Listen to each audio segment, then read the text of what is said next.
नात्यांची अजब कहाणी ही, शतकांच्याही पलीकडली ही वाट जादू नगरीची, मोठी विचित्र कहाणी ही दोन आकाश धरेची प्रेम कथा, ती तर आहे स्वप्न परी। चंद्रमुखी चंद्रमुखी चंद्रमुखी चंद्रमुखी।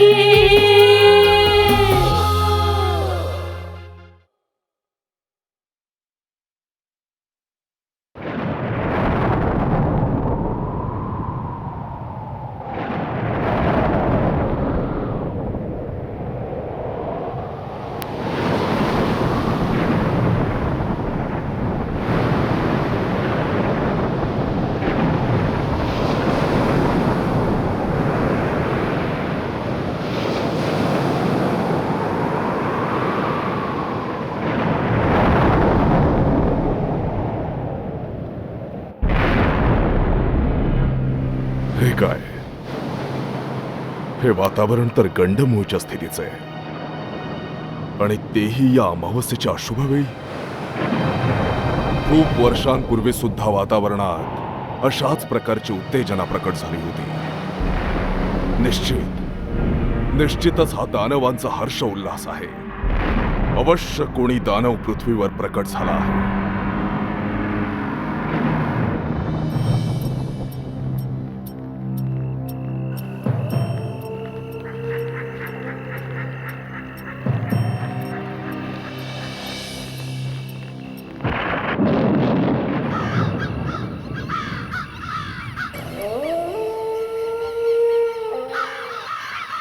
हे प्रभू, हे अशुभ आणि अमंगल संकेत कसले?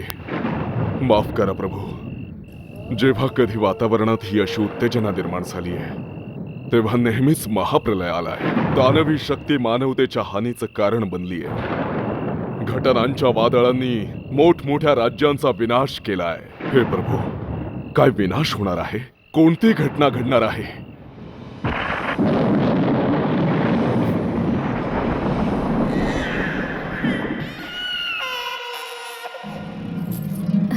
अभिनंदन महाराणी, अभिनंदन। या राज्याला युवराज आणि तुमचं पुत्र प्राप्तीसाठी अभिनंदन। तुम्ही कुलदीपकाला जन्म दिलाय।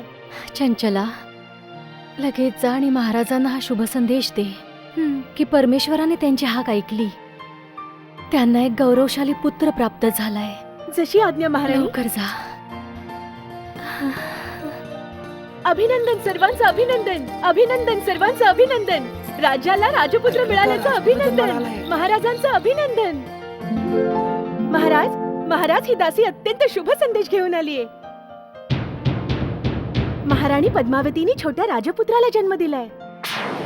काय? महाराणींनी या राज्याच्या उत्तराधिकाऱ्याला जन्म दिलाय? या शुभ संदेशासाठी तुम्ही राजखजिन्यातून जी भेटवस्तू मागाल ती तुम्हाला दिली जाईल। महाराजांचा विजय असो, महाराजांचा विजय असो। आणि आता छोट्या राजकुमारांना पाहण्यासाठी आमचे डोळे खूप आतुर झालेत।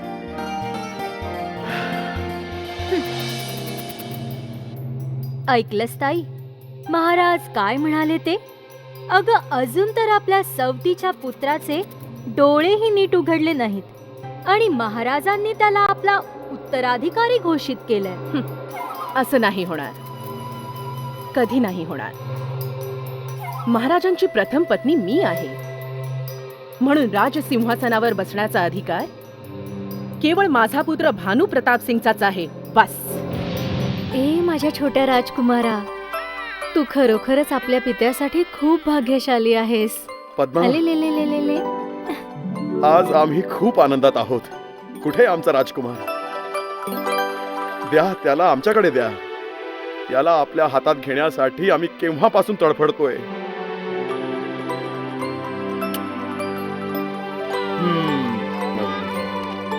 तर हा आहे अलकापुरीचा भावी राजकुमार, आमच्या डोळ्यांचा प्रकाश. पद्मा, या अनमोल पुत्ररत्नासाठी राज खजिन्यातील प्रत्येक अनमोल उपहार आम्हाला आमच्या महाराणींना नजर करायचंय.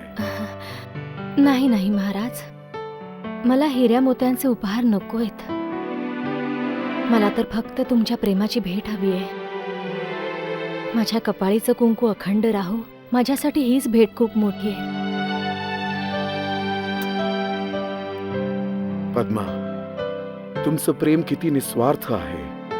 तुम्ही आमच्या जवळ आजपर्यंत काहीही नाही मागितलं, म्हणून आम्ही तुम्हाला वचन देतो. आम्ही तुमच्या पुत्राला या राज्याचा उत्तराधिकारी बनवणार. आम्ही आज आता या क्षणी आपल्या राज्याच्या ज्योतिषी पंडितांना सांगू की त्यांनी आमच्या पुत्राची जन्मकुंडली बनवावी आणि उद्याच आमच्या समोर दरबारात उपस्थित व्हावं. अलकापुरी नरेश, महाराज प्रताप सिंगांचा विजय असो. विजय असो. महाराज, मला सांगताना अतिशय आनंद होतोय की छोट्या राजकुमारांची कुंडली सर्वगुण संपन्न आहे. मकर राशीमध्ये सूर्य आणि 12व्या स्थानी बृहस्पती हे निश्चितच चक्रवर्ती सम्राट होण्याची लक्षणं आहेत. अशा शुभवेळी जन्मणारा पुत्र अत्यंत बलवान, शूरवीर आणि विद्यावान होतो, जो आपले बळ आणि बुद्धीने साऱ्या जगाला आपल्या चरणांशी नतमस्तक करतो. महाराज, मी अनेक मोठमोठ्या राजकुमार आणि युवराजांच्या कुंडल्या बनवल्या आहेत, पण अशी जन्मकुंडली मी आजपर्यंत नाही पाहिली. युवराज फक्त परमवीर योद्धाच नाही, तर परम धर्मात्माही सिद्ध होती. धर्म आणि कर्माचा असा मिलाफ आहे या जन्मकुंडलीमध्ये की संपूर्ण विश्व अवाक होईल. असत्य. आचार्य रुद्रनाथ,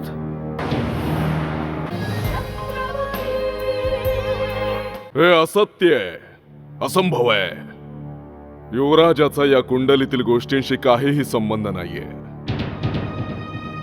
केवळ राजांना प्रसन्न करण्यासाठी मनाने घडवलेली काल्पनिक जन्मकुंडली आहे ही. कारण यांना राजांची भीती आहे, भय आहे.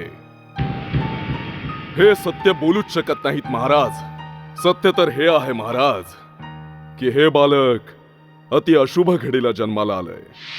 विनाशकारी लक्षणं आहेत याच्या कुंडलीमध्ये. सर्व अमंगल, सर्व संकटेच नाही, दानव शक्ती सुद्धा आहे याच्यामध्ये. जनता आणि राज्याचा विनाशक होईल हा. कारण या बालकावर अमावस्येच्या काळ्या छायेचा प्रभाव आहे.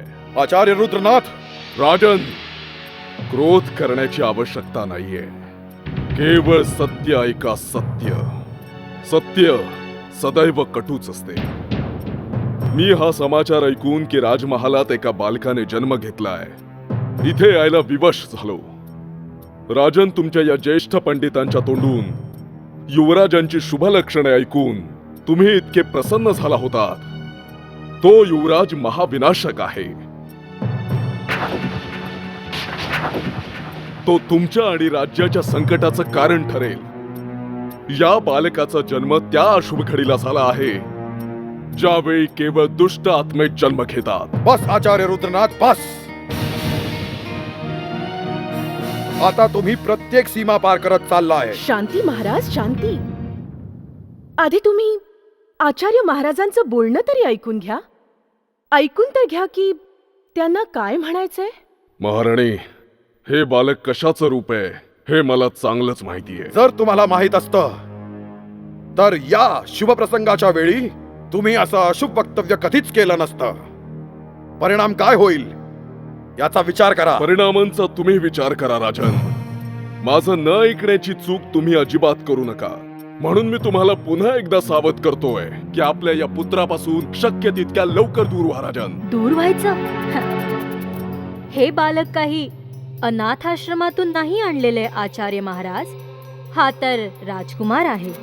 तुमच्या म्हणण्याचं तात्पर्य काय आहे? तात्पर्य तात्पर्य महाराजांना सावध करणं आहे.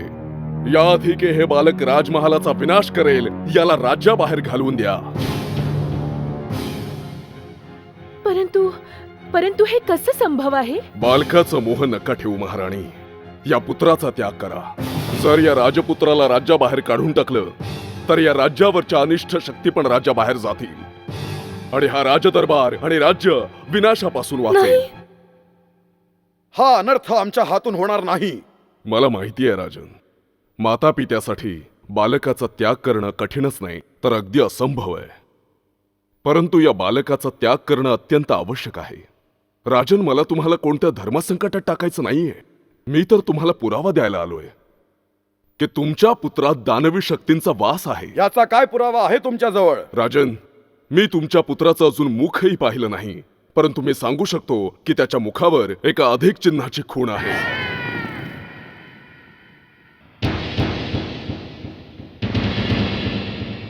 आणि याला शास्त्रात असुरी चिन्ह म्हटलं जातं.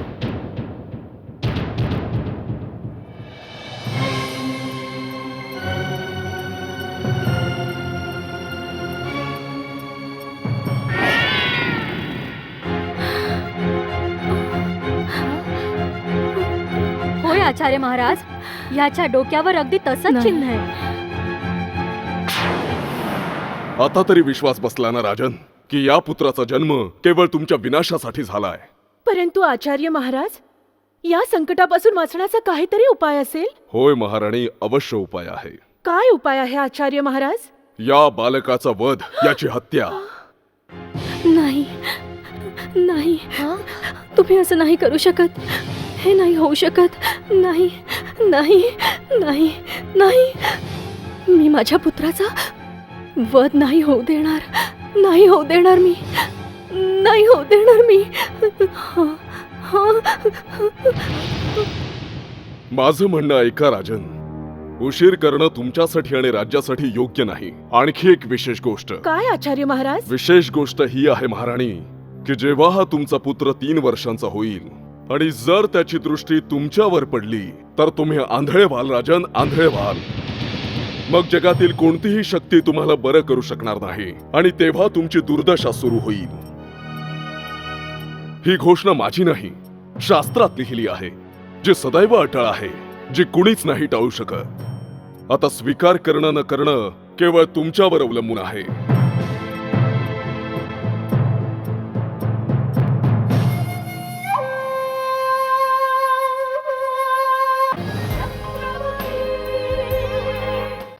महाराज, आपण आचार्यांच्या भविष्यवाणीला टाळू नाही शकत.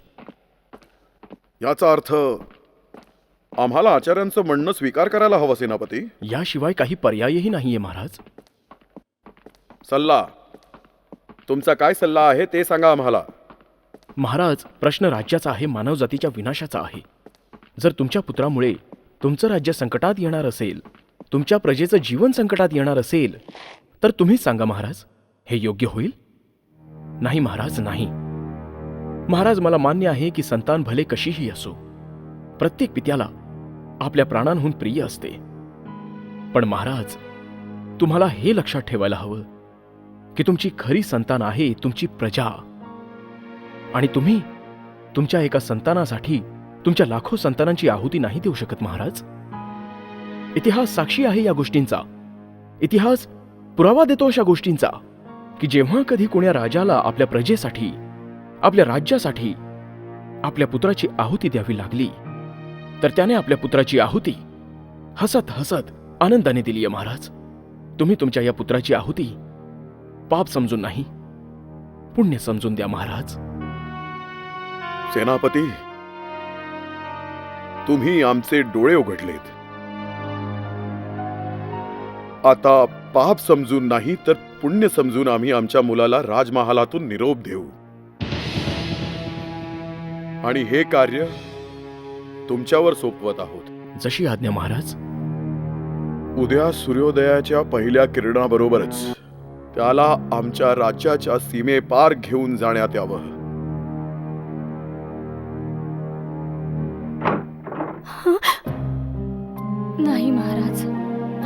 नाही महाराज, हा नाही जाणार. तुम्ही या निरागस बाळाशी असं नाही वागू शकत. तुम्ही याला एवढी मोठी शिक्षा नका देऊ. एका आईला तिच्या बाळापासून वेगळं नका करू. तुम्ही इतके निर्दयी पाषाण हृदय नाही होऊ शकत. असं नका करू. मी याच्याशिवाय नाही जगू शकत. मी मरून जाईन हो. मी मरून जाईन. पद्मा, राजकुमार जेवढा तुमचा पुत्र आहे तेवढाच आमचाही.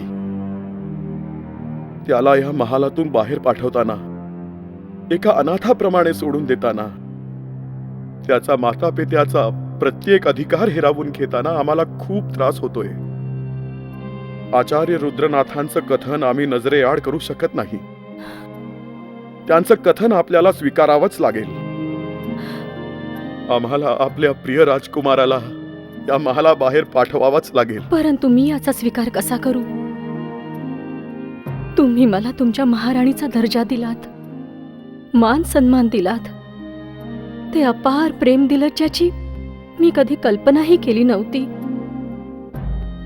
परंतु त्याच्या बदल्यात तुम्ही माझ्याकडून इतकी मोठी किंमत वसूल कराल असं मला कधीच वाटलं नव्हतं. आम्ही जाणतो पद्मा, जो अपराध आम्ही करत आहोत त्यासाठी तुम्ही आयुष्यभर आम्हाला क्षमा नाही करणार. परंतु ही वाणी राजगुरु आचार्य रुद्रनाथांची आहे. ते जे काही म्हणाले ते ग्रह आणि नक्षत्रांच्या आधारावर म्हणाले.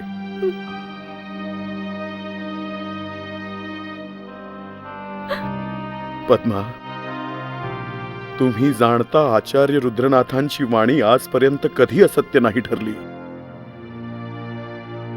म्हणून आम्हाला आपल्या पुत्राचा त्याग करावाच लागेल.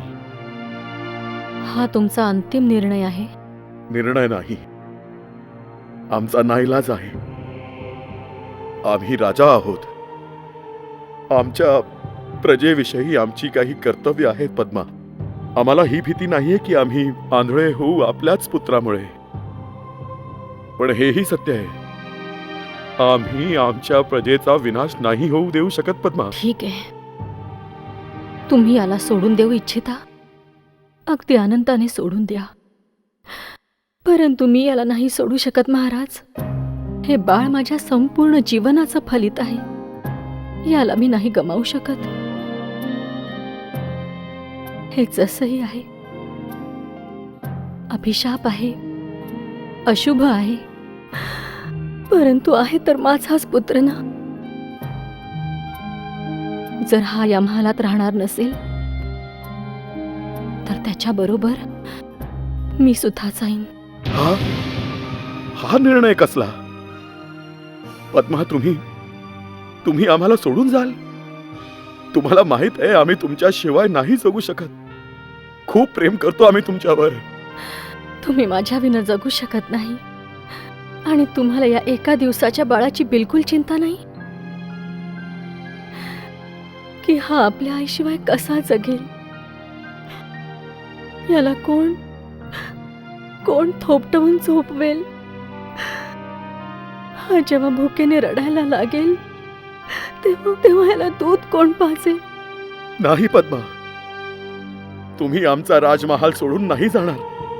कुठेही नाही जाणार तुम्ही. नाही महाराज, माझं बाळ या महालातून जाईल आणि मी या महालात सुखाने राहू हे संभव नाहीये. याच्या सोबत मी जरूर जाईन मी.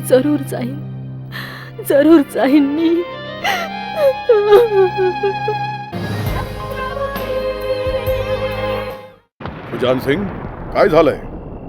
यावेळी येण्याचं काही विशेष कारण? अत्यंत विशेष कारण आहे महाराज, अत्यंत विशेष. अन्यथा आपल्या विश्रामात बाधा बनायला नसतो आलो मी. सर्व कुशल तर आहे ना?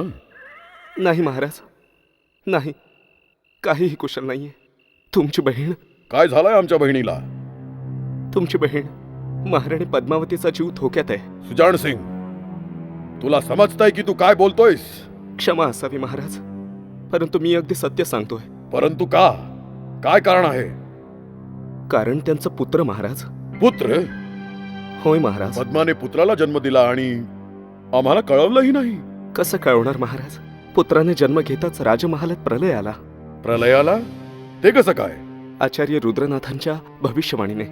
काय भविष्यवाणी केली रुद्रनाथांनी? युवराजानं जन्म घेताच आचार्य रुद्रनाथ म्हणाले की ते बालक महाराजांसाठी अशुभ आणि अमंगलकारी आहे. ते बालक महाराजांच्या विनाशाचं कारण आहे.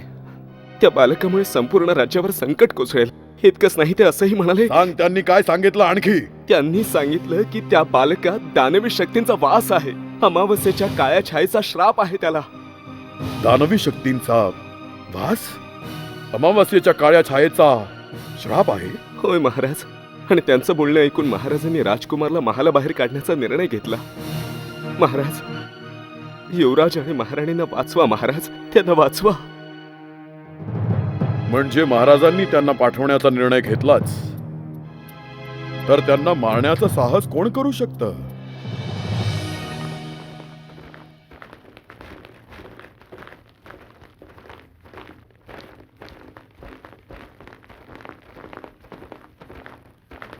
जाऊन रथ तयार कर. जशी आज्ञा.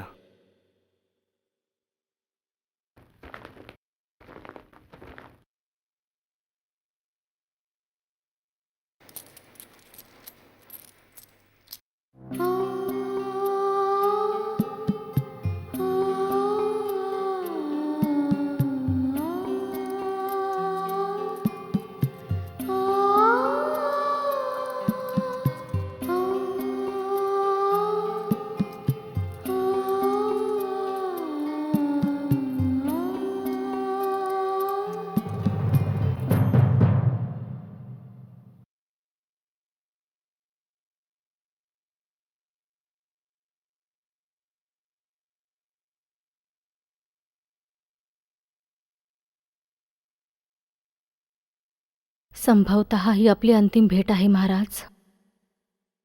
यानंतर कदाचित आपण नाही भेटणार.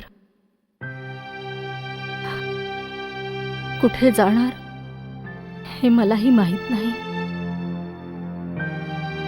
परंतु जाण्याआधी मी आज्ञा मागते. जर अजाणतेपणे मी चुकले असेन तर मला क्षमा करा. क्षमा? काय क्षमा करणार तुम्हाला? आम्ही स्वतःच आरोपीच्या कक्षेत उभे आहोत. निर्णय नाही करता येते की आम्ही जे केलंय तो न्याय आहे की अपराध. नाही अलकापुरी नरेश, तुमच्याकडून काय अपराध होऊ शकतो? सिंहासनावर बसणाऱ्याचा अपराधही न्यायच असतो ना. मी आजपर्यंत तुमच्याकडे काही नाही मागितलं. जाण्याआधी केवळ एकच अधिकार हवाय मला. आशा आहे तुम्ही निराश नाही करणार. अधिकार? कसला अधिकार देऊ शकतो आम्ही तुम्हाला? निर्णय तुमचा होता पद्मा. सांगा, काय हवंय तुम्हाला? आजपासून माझा मुलगा कधीही तुम्हाला पिता म्हणून बोलवणार नाही. मी त्याला कधीही हे नाही सांगणार की त्याचा पिता एका मोठ्या साम्राज्याचे महाराज आहेत. नाही पद्मा, नाही. असं नका म्हणू. आम्हाला आमचे प्राण मागा, आम्ही द्यायला तयार आहोत पद्मा. आपल्या शरीरातील सर्व रक्त द्यायला तयार आहोत. सर्व नाती तोडून चाललात. आता कमीत कमी एका पिता पुत्राच्या नात्याला तरी असं नका तोडू तुम्ही. तोडून टाकणं माझा नाईलाज आहे. नाही तर तुम्ही जीवनभर माझ्यासाठी आणि माझ्या पुत्रासाठी अश्रू ढाळाल. आणि त्यावेळी आमचे अश्रू पुसणारं कोणीही नसेल. सत्य तर हे आहे की आमची इच्छा नाहीये की तुम्ही राजमहाल सोडून जावं. परंतु या क्षणी आम्ही इथे एक पिता म्हणून नाही, तर एक राजा म्हणून उभे आहोत. आणि आपल्या प्रजेविषयी न्याय करणं आमचं कर्तव्य आहे. आज मला माझ्या राजाचा अभिमान आहे. तुम्ही तेच केलत जे तुमचं कर्तव्य होतं. मी तेच करायला चालले जे एका आईचं कर्तव्य आहे.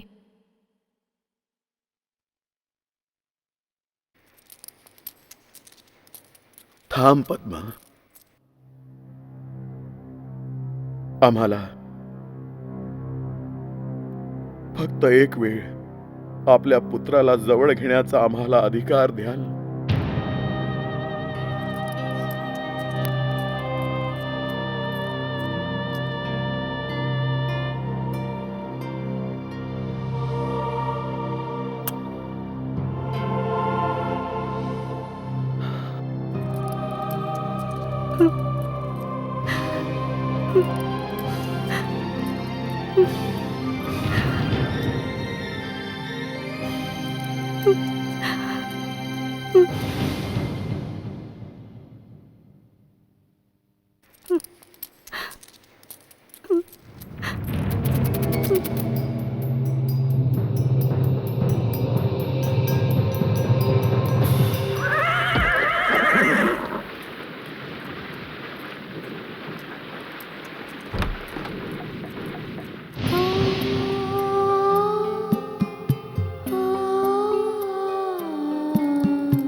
महाराणी, आमची सीमा इथे समाप्त होते आणि तुमची इथून पुढे सुरू होते.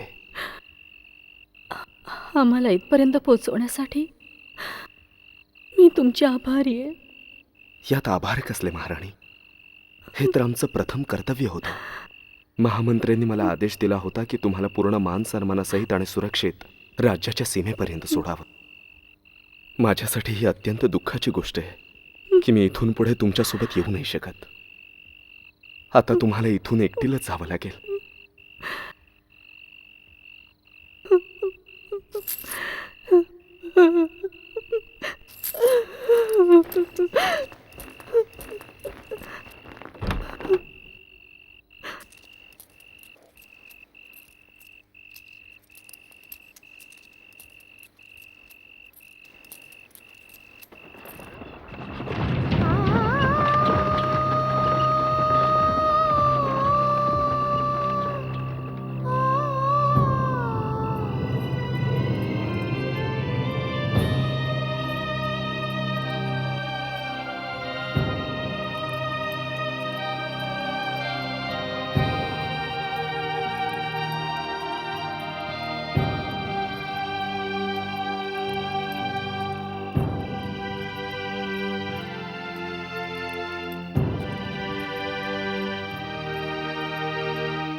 युवराज भानुप्रताप? हो, मी. तुम्ही राजदरबार सोडून चाललाय याचं मला अत्यंत दुःख झालंय. तुम्ही या मुलासाठी राजदरबार का सोडताय? हे माझं दुर्दैव आहे युवराज, पण तू माझं दुःख समजून घेतलंस, मला खूप बरं वाटलं. परंतु मला खूप वाईट वाटतंय. मला कळत नाहीये की मी तुम्हाला इथून कशा प्रकारे जिवंत पाठवू. नाही नाही, हे तू काय बोलतोयस युवराज? माझ्या या सावत्र भावाने मला तुझा शत्रू नाही. बनवलंय. नाही युवराज, नाही. भाऊच भावाचा शत्रू कसा असू शकेल? का असू शकत नाही? जेव्हा तू माझा राजसिंहासनावरचा अधिकार हिरावून आपल्या या पुत्राला अधिपती बनवण्याची स्वप्न पाहू शकतेस, तर मग हा युवराज तुझा शत्रूच झाला ना? नाही युवराज, माझी कधीच इच्छा नव्हती की माझा पुत्र राज्याचा राजाधिकारी बनावा. जर मला असा लोभ असता तर मी असं जंगलात भटकले नसते आपल्या मुलाला छातीशी धरून. मी राजमहाल कधीच सोडला नसता.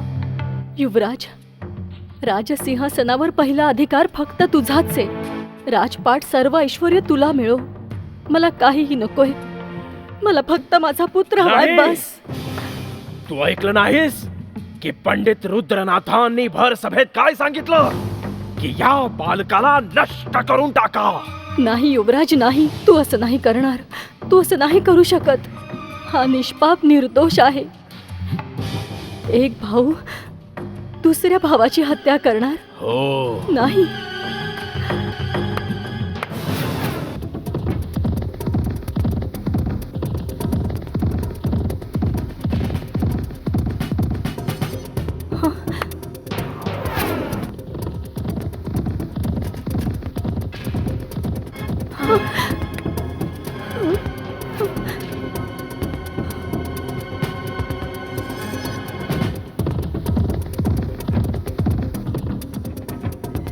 धरा तिला.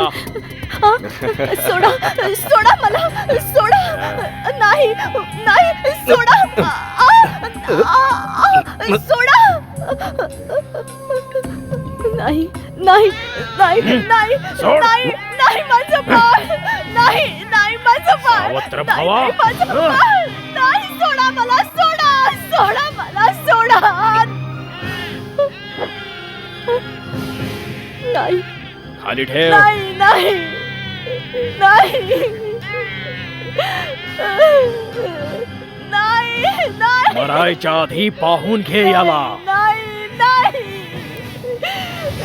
सोडा माझं बाळ.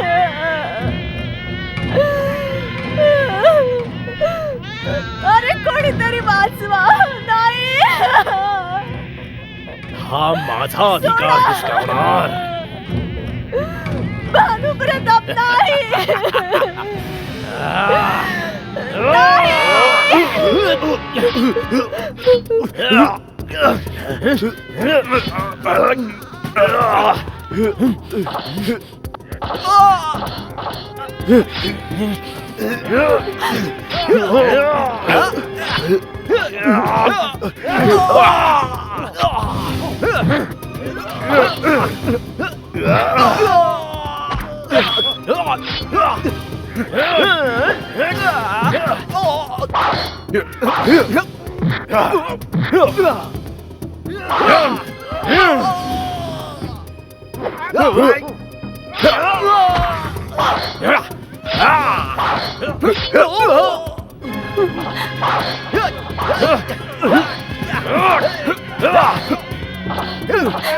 माझं बाळ, माझा राजा.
पद्मा!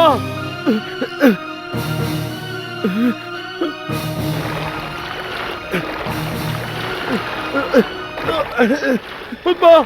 पद्मा! पद्मा! पद्मा! पद्मा! पद्मा! पद्मा! पद्मा! पद्मा! पद्मा! पद्मा! बाबा, बाबा, पद्मा शुद्धीवर का नाही आली अजून? हिला शुद्धीवर आणा बाबा, हिला शुद्धीवर आणा. धीर धर वीर सिंग, धीर धर. मी जेही प्रयत्न करतोय ते सर्व सफल होत आहेत. मी तुला ही खात्री अवश्य देतो की महाराणींना शुद्ध नक्की येईल. चेतनपुटी मिळाली असती तर बरं झालं असतं. ही आता इथेच तर होती. ही सापडली. आता हिचीच मदत घ्यावी लागेल. सर्व ठीक होईल. सर्व ठीक होईल.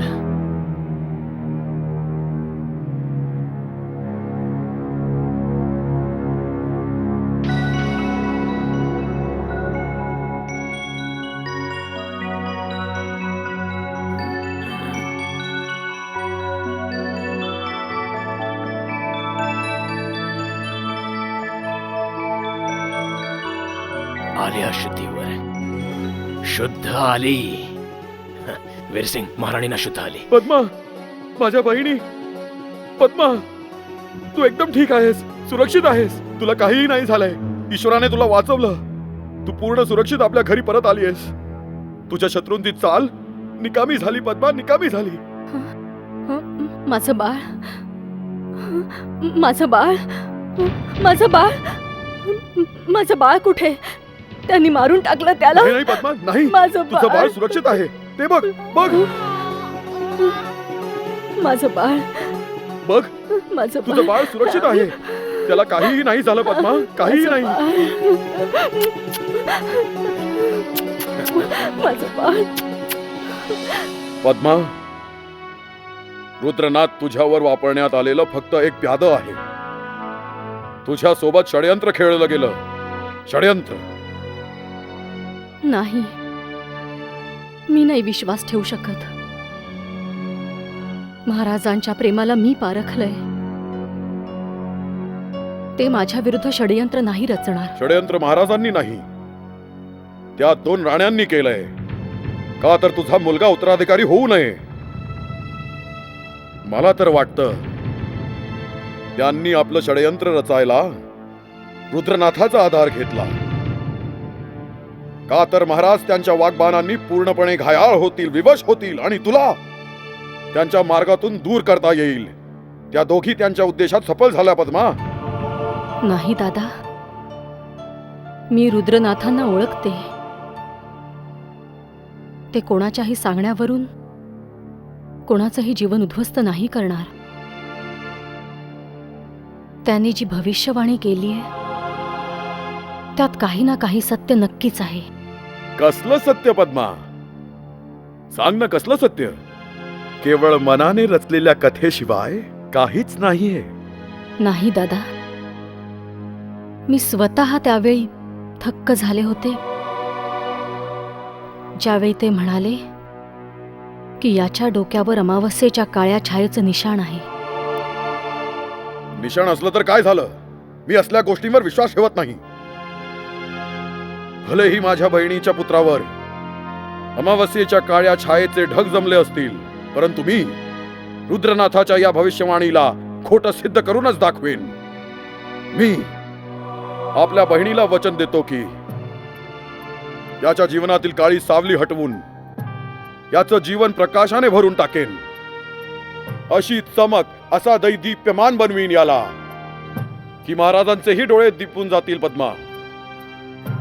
याच्या बाहूत इतकी शक्ती निर्माण करेन की हा आपला अधिकार स्वतःच मिळवून दाखवेल.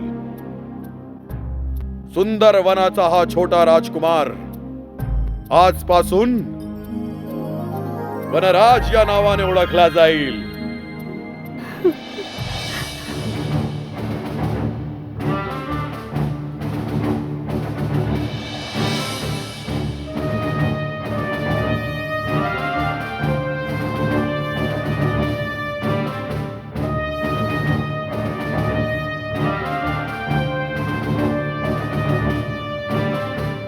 ये बाळ.